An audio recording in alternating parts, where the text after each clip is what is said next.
సుదాం నల్గొండ జిల్లా మునుగోడులోని మహాత్మా జ్యోతిబా ఫులే బాలికల గురుకుల హాస్టల్ను ఎమ్మెల్యే కోమటిరెడ్డి రాజగోపాల్ రెడ్డి ఆకస్మికంగా తనిఖీ చేశారు. విద్యార్థుల కోసం వండిన అన్నాన్ని, కూరలను, సాంబారు, పెరుగును స్వయంగా రుచి చూసి పరిశీలించారు. అన్నం మాడిపోవడంతో వంట తయారీ ఏజెన్సీపై ఆగ్రహం వ్యక్తం చేశారు. పాలు, పెరుగు ఎక్కడి నుంచి వస్తున్నాయని ఆరా తీసిన ఎమ్మెల్యే పెరుగు పుల్లగా ఉందని మండిపడ్డారు. ప్రభుత్వం విద్యార్థుల సంక్షేమాన్ని దృష్టిలో ఉంచుకుని మెస్ ఛార్జీలు, కాస్మెటిక్ ఛార్జీలు పెంచిందని, అయినా కూడా భోజనం నాసిరకంగా ఉంటే ఊరుకోమని హెచ్చరించారు. మరోమారు ఈ హాస్టల్కి వస్తానని, భోజనం నాణ్యతతో లేకపోతే ఊరుకోనని హెచ్చరించారు.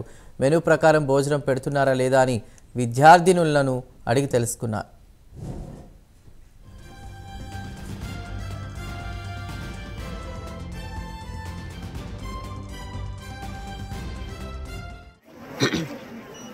చెప్తూ కుదరదు. ఇక్కడ అడిగేటోళ్ళు లేరని నీకు భయం లేదు. పుల్లగా ఉన్నది, నోట్లో పెట్టినట్లేదు. నేను రుచి చూసి చెప్తున్నా. లేకపోతే నువ్వు చూడు, నా మీద నమ్మకం లేకపోతే చూస్తావా?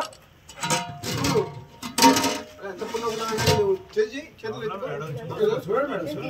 ఎవరు తింటారు తినండి. నువ్వు పని చేస్తాను ఏం చేయాలి నువ్వు? ప్రతి వంట హాస్టల్ వాడని